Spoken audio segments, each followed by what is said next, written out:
Welcome to Keeth Talks, everyone. In this episode, I had the opportunity to speak with Tracy Gunn, and she has a wealth of experience in building businesses and selling businesses. We had so much to unpack. Get ready to listen to a great conversation. Enjoy. Hey, Tracy, thanks so much for coming on. I really appreciate it. How are you doing today? I'm great. Thanks for having me. I'm excited to talk about my real estate journey. Awesome. So yeah, why don't we start there? So tell us about yourself and how you first got started. Because I know you've been a business owner before too. So Yeah. where exactly in your life did you get started in real estate? What were you doing Right. before? So I have had multiple businesses. During COVID, I had four businesses at the time: two candy stores, two restaurants. And after COVID, I wound up with all this cash, right, from PPP and whatever. I figured out things about how to make it work without the government subsidy. So then I had this extra cash, and my husband's a contractor. And so Nice. during that time, it helps, right? Yeah. Marry the contractor. Um, During that time, though, during 2020, he was not out. He's one of those guys who's always worked for himself. I mean, he's done other jobs, bigger jobs, but mostly he's just done his own thing.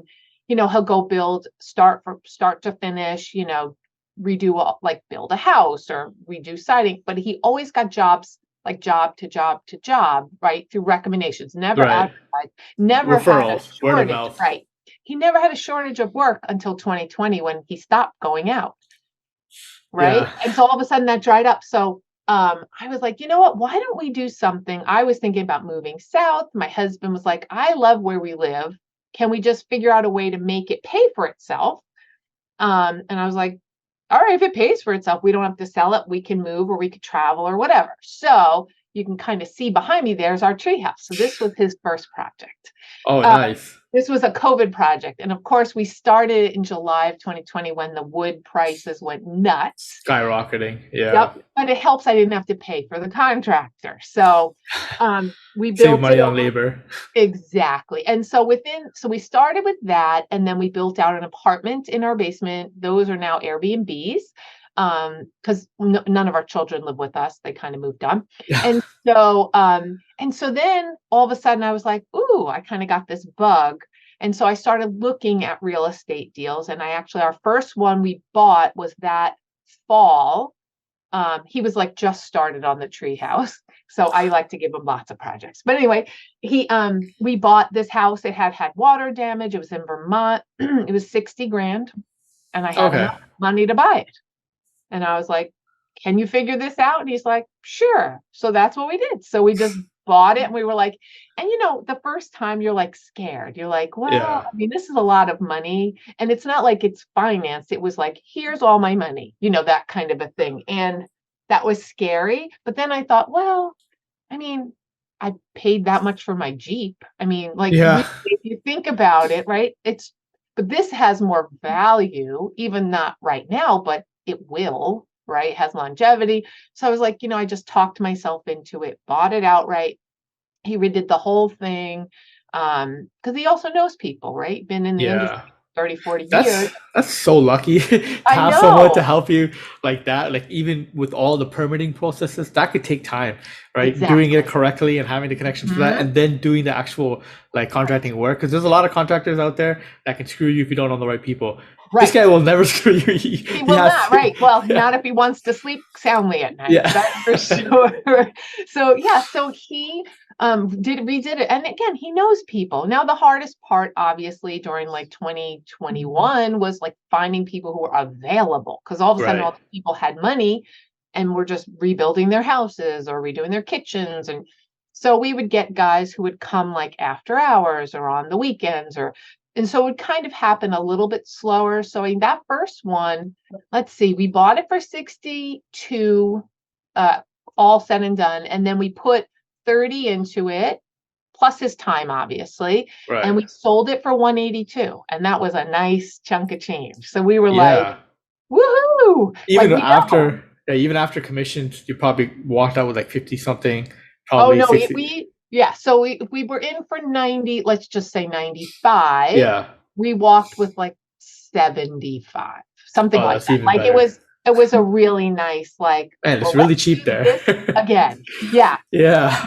And so the next one we did was an auction. We bought it for 75 grand. We cleaned it out, and somebody was walking by while my husband was cleaning out, and they're like, can I buy? We won it at auction. And he was like, sure. And I said to him, list it for 150. And that's what we got. So we doubled again. We were like, okay, we like this.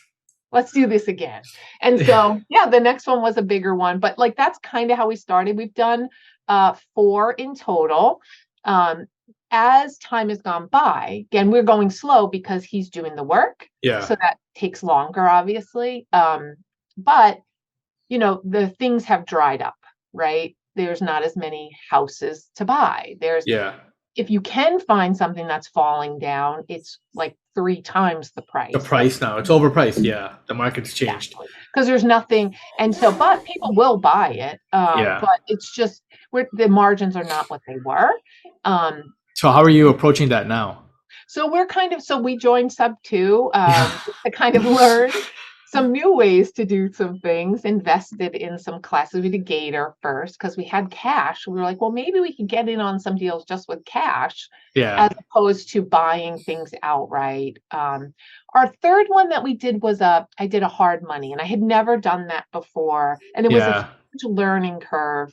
They're interest only. Yeah. And it was, by the time we all was said and done, we didn't end. It was right. The sweet spot was, well, it wasn't the sweet. The sour spot was, he was finally finished with the house August of 22, which is when all the interest rates went crazy. Yeah. So all of a sudden, what was going to be a $600,000 house we finally sold a couple months later, $475. But we bought it. We bought it for $200. Okay. Put $100 in. We still made money, but it was just not what we hoped. And we were like, and then you add in all those fees and all the headaches of that. So, you know, it kind of made me a little gun shy about hard money again, just because it was a pain and it was expensive. And if you don't have a lot of wiggle room, you really could get screwed. And so, especially because the market, you don't know what's going to happen. Right. Yeah, it's more high risk, and typically the people that are going after the hard money loans are people who don't have a JV partner for the cash, or they're doing it themselves and they're out of cash. Yeah. Right. So they have to put that in there in the margin. And I had the cash to get it. I didn't have the cash for the fix, which was fine, except it was funny because, again, I was my first time and I didn't understand, again, the things you do when you learn. I didn't understand about getting, you know, the payouts. So they said, well, let us know when it's done. And so I paid everything out and they wrote me one check after it was done. And I was like, I should have just done this myself. Like, because I figured out how to fund it. Right. Yeah. That's what you do. But you live and learn. So anyway, I mean, we walked away with that one. It could have gone bad. You never know. That was a cool horse farm. It was like a pocket ticket, like a pocket listing. So like, nope, they weren't showing it to anybody. So they were only picking and choosing, because this is interesting. The real estate brokers, at least that I was dealing with, they weren't showing it to anybody that they didn't want to. Why? So it was off market, right? It wasn't on the MLS. It was listed, but they were only showing it to a few people, and they were kind of guaranteeing they would get the selling of it again, right? So they'd sell it the one time. Once we fixed it, we'd sign the deal and we'd sign with them again. So they would double pay. And so okay, I get it. Yeah. So, which, I mean, again, we would never have gotten the opportunity to see it or gotten it for the price. But it's just one of those things. Again, the more you do, the more you learn about the way things work, or how people operate. And is it worth it? Is it not? That kind of a thing. No, that makes sense. I mean, it's been really fun to learn. I mean, that's for good. Sure. Yeah. And have you thought about like automizing? Because like, what's your next step right now from where you're looking at? Because you've done the fix and flip, you know, with your husband, but you've done it like in a solopreneurship kind of method, for sure. Right? Where you're going yourself, you're finding it. You don't really have anyone doing a lead generation for you. You're not. Nope. Right, automizing it like anything else, even on the contracting side, I'm assuming, right? I'm taking a guess. Right. No. So are you thinking? Are you considering that? Like, are you actually thinking about that? Well, that's what I'd like to do. So, in other words, my husband, I thought when we got him into subto, he would just learn, because I kind of handle all the paperwork and the money part The and acquisition the too, deal, and the money. right? Yeah. And he does the job.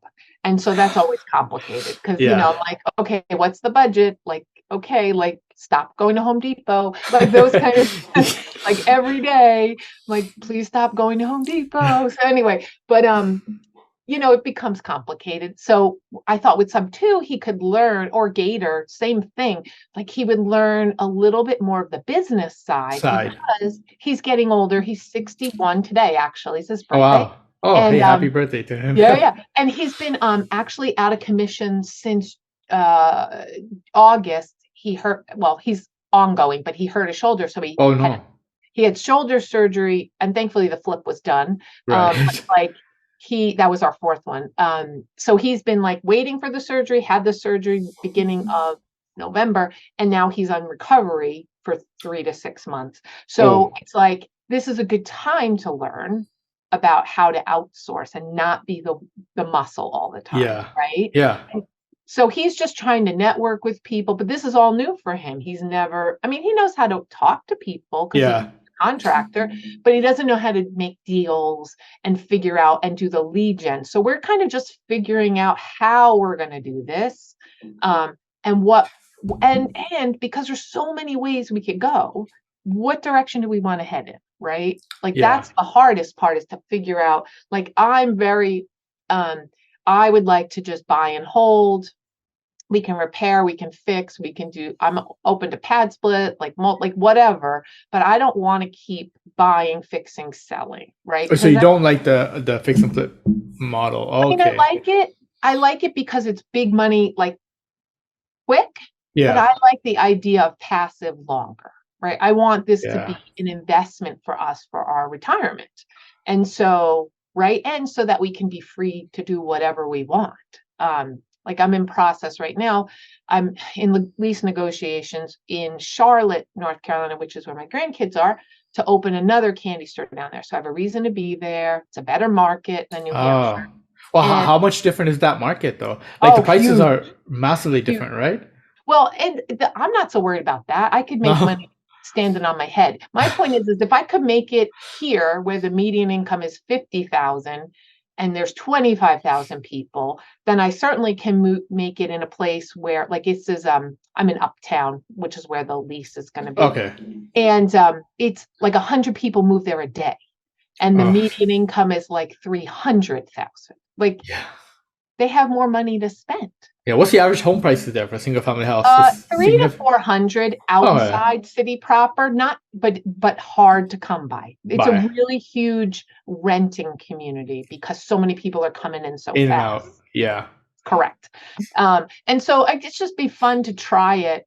Like you work your whole life and you do a business in a place and you reach this plateau where you're like, I can't get past this because the town is what it is, right? I've been doing e-com, trying to figure out that niche.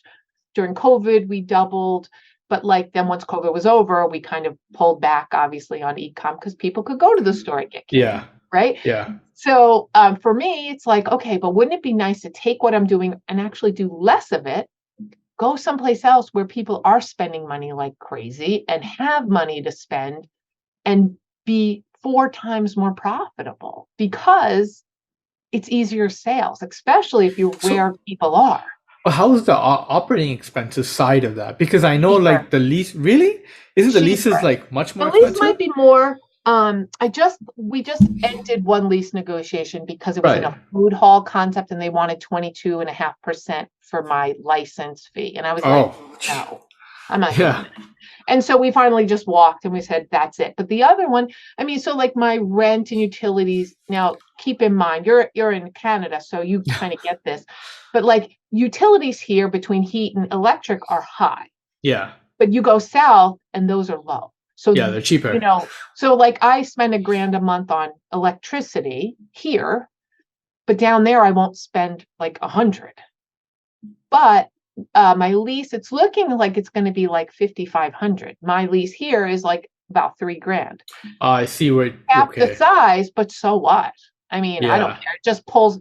In my candy store right now, I'm doing cupcakes, I'm doing ice cream, I'm doing a lot more than I need, like that I want to.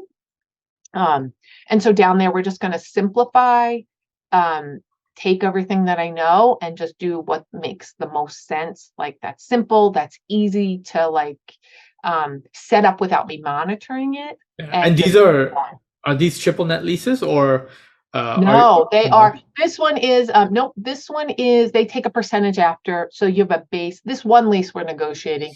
They said after 600,000, they take 6%, which is fine. Like, Have you considered like negotiating maybe subto or lease option to purchase the actual real estate where well, the this candy is store an would be? old building, and it's kind of like a food hall concept where they have Oh, all okay. these units together. And so, but the great part is here's the thing: they solve my biggest problem, which is traffic. Oh yeah. Right? Yeah. If people are there to eat, they're going to want dessert. That's just easy Yeah. peasy, right? And Yeah. so I don't have to worry, like my marketing budget will be zero, right? Whereas if I was someplace else where I could buy the building or whatever, I would now have to advertise to get people there. So now, Yeah. 10, 20 grand a year, 30 grand a year. So all of a sudden now that's mine.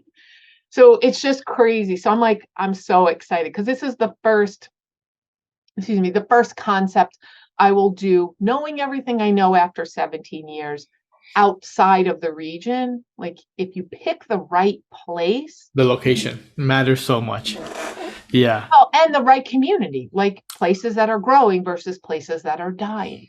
Like that's Yeah. just the main thing. Here people don't have money. Now we've made it work, but not, making the kind of money I'd like to. Yeah. So now I'm just trying to like shift that, like, okay, take the concept, slim it down, pull it there. I know how to do it. And then if I can do it there, again, then I'll have my working model. Right.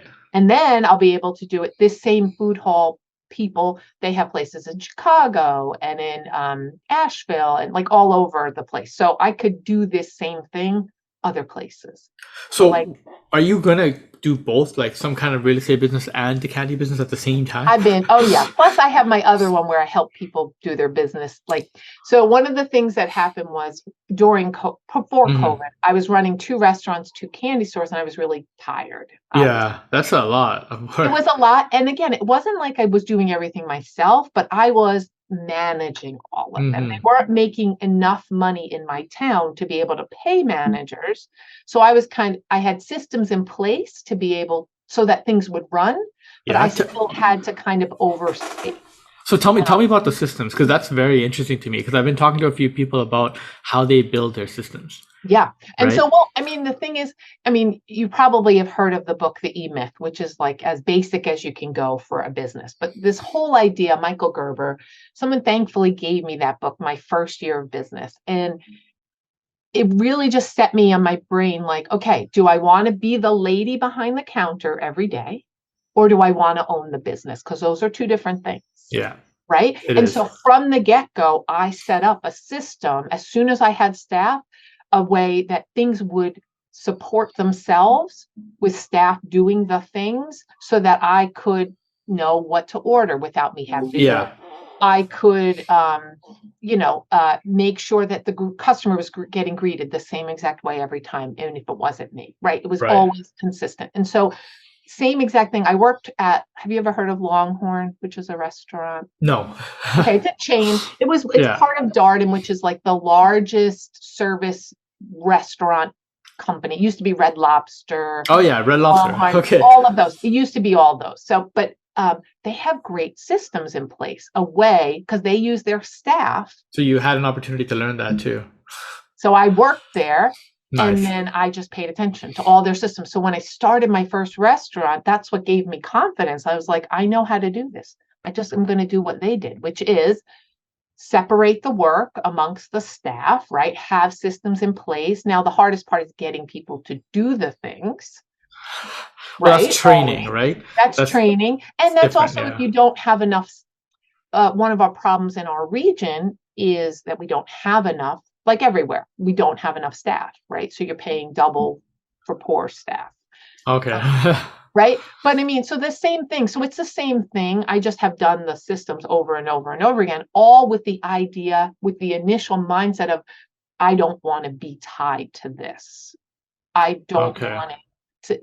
And so when I went to sell, this is my other business, is that when I went to sell, my broker was like, there's nothing to sell because it's all dependent on you. And so even though I had done all those systems, Yeah. I was still the engine. So there were things I had to fix.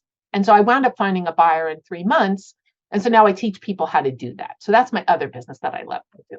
Wow. So So how do you do that? I know I have I like shiny objects and I love to do new things. And Yeah. I work a lot because I love it. Anyway, but so which is why it's been hard for me to figure out exactly what I want to do with the real estate. Because the hope was I'll keep getting the money coming in and he would handle where does it go? What do we do with it? Right. Yeah.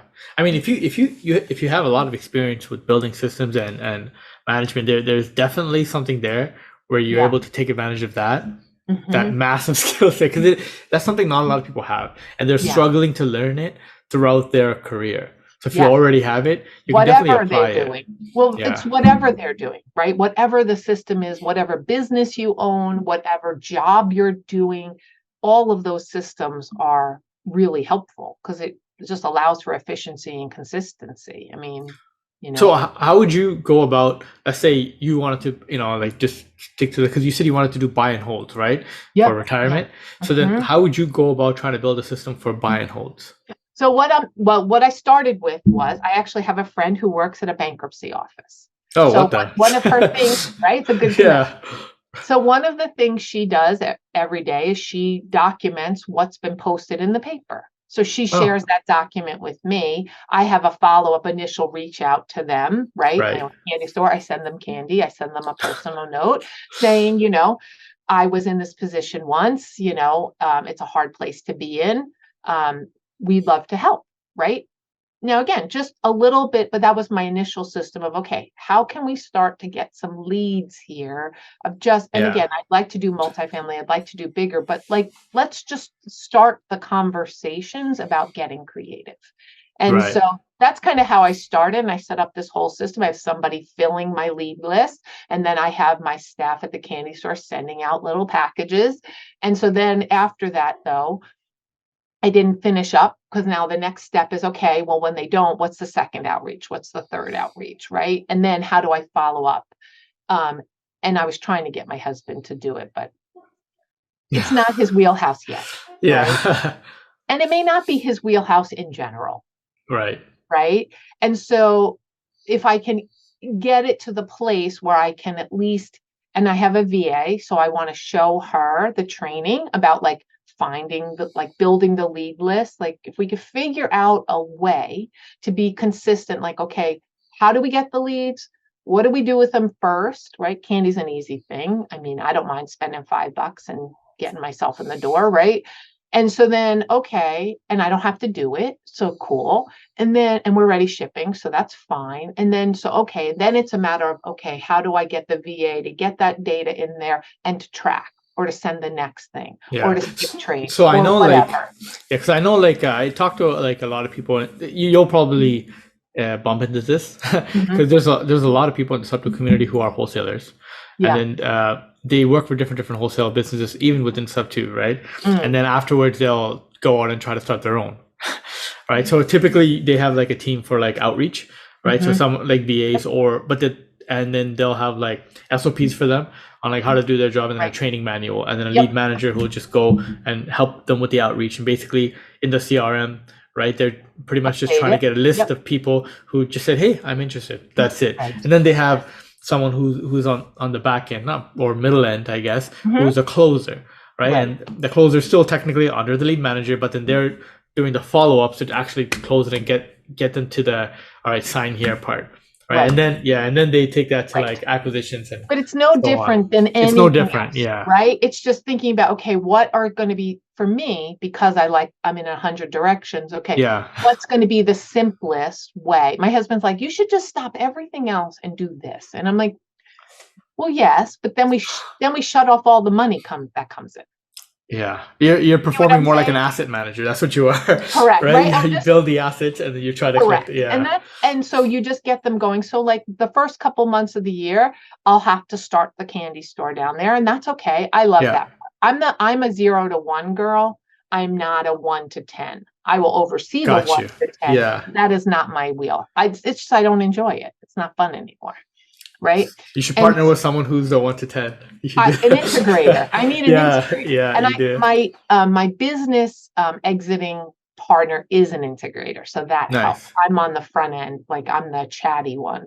Um, but yeah, so I mean that's exactly right. I need an integrator, and I had hoped my husband would learn how to be, but I don't know that that's in his wheelhouse. So we were just going through. I mean, we're still new.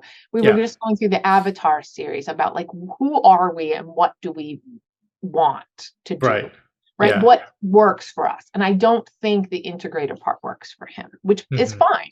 That just Yeah, means I either have to find a partner like a Cody, or I need to find somebody who wants to partner to help with that, or I just hire somebody. Either yeah. way, there's wiggle room there. You can always hire someone and then eventually make them become a partner if they, like perform extremely well or show value and Give them so on. vested interest. Yeah, I didn't earn him for my candy store. So, like, yeah, I mean, it's Yeah, one of the options, right? But there's a lot of, again, there's not business, real estate, it's all so similar and different, yeah. right? It's No, I love that. Yeah. It is very, very similar because at the end of the day, what you're focusing on is not just buying something so you can get cash flow, but building a business, Yeah, right? it's a Yeah. business. Exactly right. And the business has to make sense. Like I Yeah. could have gotten this lease that was 22.5%. And there are people who signed on for that. I think they're crazy. But like Yeah. my point to him was if I did 500 or 600,000 in sales, I wouldn't really make any money. And I'm not doing that. Like Yeah. there's no point in doing that. Because Now, 22% is gone. and it's gone but it was 22% forever. So if I did Yeah. 1 million in sales, they'd take 22%. If I did 1.5 million in sales, they'd take 20. So it was like, where is my upside? Right. Yeah. And so for me, that didn't make any sense. So it was easy to walk. It's unfortunate it took 2 months to get to that point. I would have done something else, but that it has to make sense, right? And that's one of the reasons I was taking the underwriting class. Like I want to understand better, not just my gut about the numbers, but really what are the numbers and how does that work, and how to make sure on paper it makes sense without just rolling the dice, which is fun, Yeah. but it's risky. Yeah. Yeah, it is.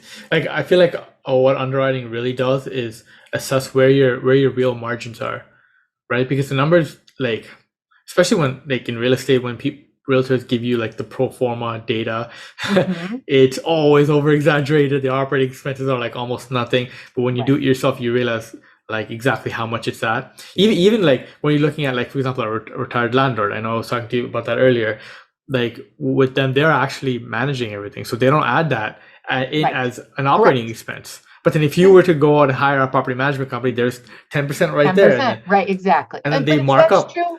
Yeah, That's true for business owners who are trying to yeah, sell. It's the same exact thing. It's like when yeah, they value the business, like, oh, it's worth this. And I'm like, well, right, but who did all the work? yeah, Right? You have to compensate for that. So that means you got to put that back into take that out of your profits because you have to pay somebody to do that. Because most yeah. people, I mean, here's a big secret. Most people don't want to buy your job. No, And they. that's what most businesses are, right? Like Yeah, small unfortunately. So business. how Yeah. how would you combat then that? Because I know like there's a lot of people who are coming in, Yeah. through to subto for like the zero down program, right? But the Yeah. thing is, when you're looking at a business and when you're buying it, you're not buying the business, you're buying a job because it's owned by someone who's 100% operating it. So you Right. cannot buy that unless Right. you have a working partner. And if you don't want Correct. to be the working partner, then there is really is no deal there. So Right, exactly. how do you That's exactly combat right. that? Well, and that's the thing. It's the hardest part about what we do because it's not the easy part is once they're bought in and they get it, Yeah. they're like, oh, I have to fire myself. Okay. And these are the things like we do a time diary, and these are the things I do every day. Okay, we got to get you out of those things, right? And you can keep the fun things you want to keep for now, but eventually, if you want to sell, you got to get out of all those things Yeah. because otherwise the business will fall apart without you and nobody will buy it. Right. And so that's kind of the gist. The hardest part is getting them to see that. The hardest part is That is, getting yeah. them to, because they've been, I talk to people who are 40 years in their business, running everything. They've forgotten more than they could ever teach anybody. And so they're so entwined in it. They know they have a problem, but they don't know how to extricate themselves, right? Because it's Yeah. habit now. And not only that, but they've built their tolerance level of what they can handle is so high that when they try to give it to other people, they're frustrated because it's so much for the other person. They're like, I'm doing 20 things, not just one. Like, let's go. But because, over time in your business, you learn to handle more and more and more. You just get stronger and stronger and more capable of managing the multitude of things that when you try to offload it, it can be frustrating because So you're like, catch on. yeah. So what about the on the other end? So there's helping like the business owner like develop the system so then they can actually be able to market and sell the business. But Right? what about like someone who's in that situation, but then they don't want to learn that skill and they're willing to sell it for cheaper? There's no buyer pool because it's a like There is how no does bu- a how does a It's buyer exactly. come in like Mhm. right and then build or hire out and make There's that still successful? there are opportunities. Like, let's just say, like right now, like the big terms right now, there's a lot of just like there's creative financing Yeah. with houses, there's a lot with businesses because they're harder to comp. They're all unique. Yeah. And this is the kicker that most people don't know. So there's 12 to 15 million small business owners who are boomers, meaning they're 70 Yeah. and done. Oh They're wow. done. 70. Yeah. And so they're like, one way or the other, they'll be done this year or next year, Yeah. Yeah. right? And so most of them will just liquidate, which is a crisis, really. I think of it like this is why I'm passionate about it. It's like our economy, if 12 million businesses just disappeared, what would that do to our country and our economy and our Yeah. local communities? It builds out, right? Yeah. Because most of the workforce is working for those small businesses, right? And the value will just disappear. They liquidate, pennies on the dollar, it just disappears. So the value they built all those years. So there is a deal. So a lot of people are doing like roll-ups. Like you hear the big one right now is HVAC. Like everyone's just scooping up HVAC companies, Yeah. putting them all together and making, because you put 10 of them together, it's worth 10x instead of 2x, Right. So that's what a right? lot of people are focused on. Correct. So they might be able to sell from that perspective because they're just adding their customer, right? The most expensive part of business is acquiring the customer. So if you can just buy their customer list, that's worth a lot of money to you. Like I was just talking to a guy this Wow. past week. He has 3 companies, but one of them is an oil delivery company. Now he's had these people Okay. for 40 years. Wow. So, but think about how much money all those years, every year, people need heating oil. So those are guaranteed sales every year. Yeah, So and he has a that brand and a reputation. he does. Like And he that's cares about them.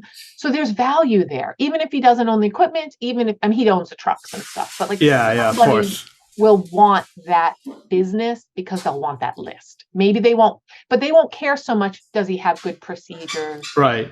Care if he has, like a good email list. He'll care about the customers and their ongoing contracts. They won't care about all like what is this logo and what is this Facebook page and like they won't care about any of that stuff because they'll just bring all that in-house with what they're already doing. So a competitor would find that attractive. But Yeah. a new person opening their first business or buying their would not, Would right? not. Yeah. Well, I mean, he has good systems. He's actually one of the few that I've met that really has because he's running 3 of them. He has a really good handle on all of them. Right. And most of them are self-running. So like he's not in it that much. So he has very little to do to be able to sell.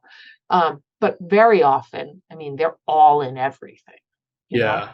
Yeah. So anyway, but I mean, there's value there. So it's really just about carving up like who's the buyer, and the right buyer could be interested in pieces, even if you don't sell the whole thing. And sometimes if you carve off the things, you make more anyway.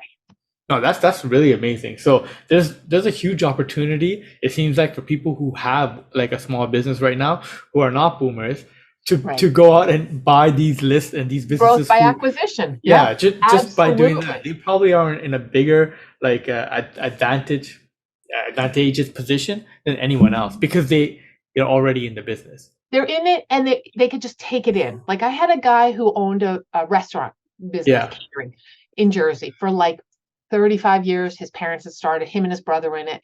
Now he didn't want to fix anything because they do everything. And I was yeah, like, why not just get somebody from the culinary college and have them earn in? You could still own it and just have them run it.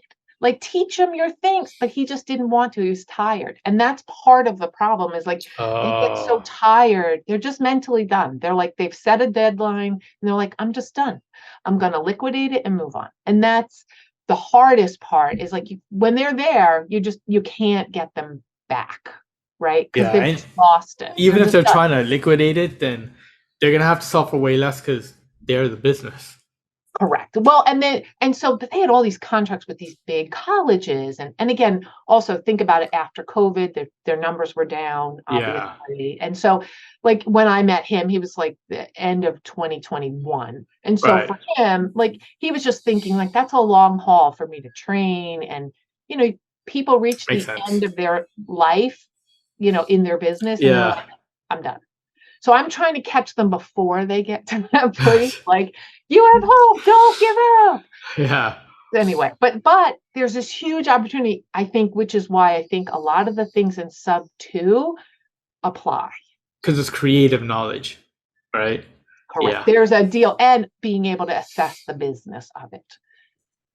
that's Where's amazing. the Yeah, value? Right. And so there's huge opportunity, which is why I'm like this sponge, like just trying to learn all these different ways because I mean, I could wind up owning 1,000 businesses if I'm yeah, smart and I know what I'm doing. And maybe they'll all be candy stores or maybe they'll be restaurants and candy stores.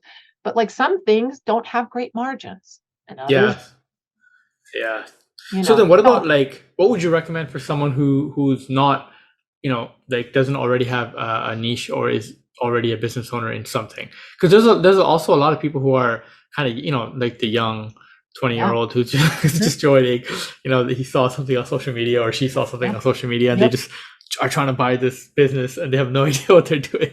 Well, I mean, Cody Sanchez is great for this. Like, she's like bringing, I don't know if you've heard of her, but she has this huge following online and she's teaching young people to buy boring old businesses like laundromats, car Yeah, washes, like things that cash flow, that don't require tons of work, that people yeah, will always want.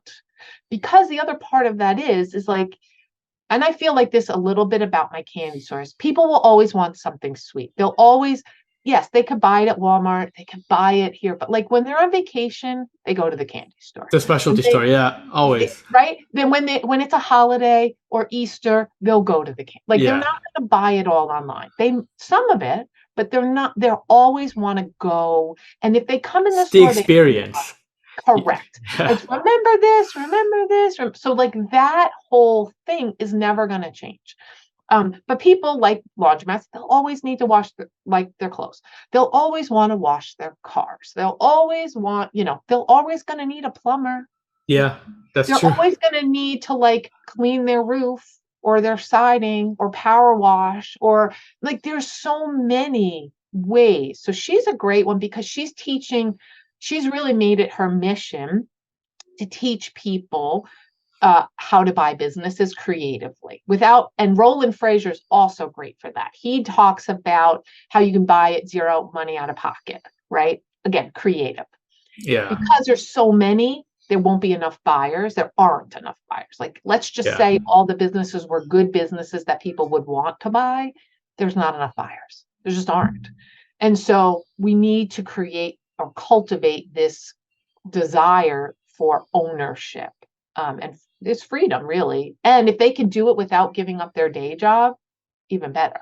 yeah, But and both of them, I learned a lot from Roland and Cody. I just been watching her because I find her fascinating, and she's very captivating and smart. She was an M&A girl, like big companies, mergers and nice. Yeah, acquisitions. So she comes from that background. I'm fascinated by it because the quickest way to grow is to buy a business. yeah. That's true. So how right? can people like find you, like in your business? Like what So website or I mean, so I have getexitable.com is our like exiting company. Get Exitable? Nice. Get I like Exitable, that. right? I Yeah, mean, tells the story, right? getexitable.com. Yeah, it Yep. does. And so, and then I have my own websites like thetracygunn.com. Yeah, sweet. I'm on all the socials and stuff. My candy store is called Life is Sweet in case you feel like candy. Life is sweet. You Okay, want to yeah, cool. follow along on our fun adventure to Charlotte, I'll make which sure is the links fun. are all down below Yeah, that so would be everyone could. great. Yeah. But yeah, so I mean, I don't know. This was fun. Like as you can tell, I get very excited. I love this No, it's stuff, great. It and makes my job easier. good. I'm glad, and and I hope that people like. Here's the thing. And this is part of the entrepreneurial spirit. If you're someone who thinks like there's endless possibilities, Right. you own a business because you need that when things feel soul crushing. You need that spirit because Yeah. owning a business can be really hard, It's right? tough. Yeah, it's It tough. is tough, but the flip side of that is that if you're smart and you systematically do the things like people, tech, right? Like people, processes, and tech. Yeah. People So that's process. I like that. it, People right? People, processes and processes, tech. and tech. Yeah. One of those three or a combination can replace you in your business. Sweet. Sometimes it's just a tech thing. You turn it on, all of a sudden you don't have a job anymore. Sometimes it's outsourcing. Sometimes it's right. But anyway, it's more taught for Or another building a day. process, right? Yes, it's Yeah. all right. And so, but like sometimes you can outsource it. Like I outsourced all my bookkeeping because I used to do it all 5 hours a Yeah. week, right? Collecting all the restaurants. It was great because I knew what I was spending and I knew what everything cost, but I also was losing 20 hours a month. Yeah, that's too much. Right. Yeah, So you I need to pay outsource at somebody that point. now, but like but I had to do it and it taught me a lot of things as I was, coming up to understand the process, to understand my costs, what's reasonable, what's not, what like when things are off. But like again, now I just outsource that. All of a sudden I had 20 extra hours a month. Well, that's nice, Nice. right? Yeah. It's the same is true in your business, like in your business, in real estate, like in whatever, but it's just about building the business. So anyway, That's amazing. No, I think that was great. I got a lot of value out of that too. I I'm was so like, glad. yeah, well, It's people, so fun. processes, and tech. I can't Yeah, I forget that mean, one. that's it. Those are the three ways you can get yourself out of whatever it is you're doing. Awesome. Thank you. Thank you, You're Tracy. I know welcome. we're running out of time soon. So just want to say I really appreciate the fact that you came on, and I'll make sure to leave all your links below so people can follow you too. Oh, thank And you. I so yeah, appreciate it. It was super fun. You made it fun. And like again, hopefully people will get some value out of it and just think about what's again, the dreamer, like what is the possibilities? The same is true with real estate, right? What are the yeah, possibilities? yeah. What could you own? Could you own 1,000 doors? Do you even think it's possible? Of It's course it totally is. possible. Yeah, It's totally possible. Yeah. totally Just possible. But 10 that portfolio deals spirit, of 100 units each. There you go. exactly, doesn't right? You sometimes you just got to break it down and like, oh, that's manageable. Totally, right? That's where we're going. So, and just the more of us can go together, I think it's awesome. Love it. Awesome. Awesome. Thank you so much again. Thank you, Really Keith. appreciate I everything. appreciate it.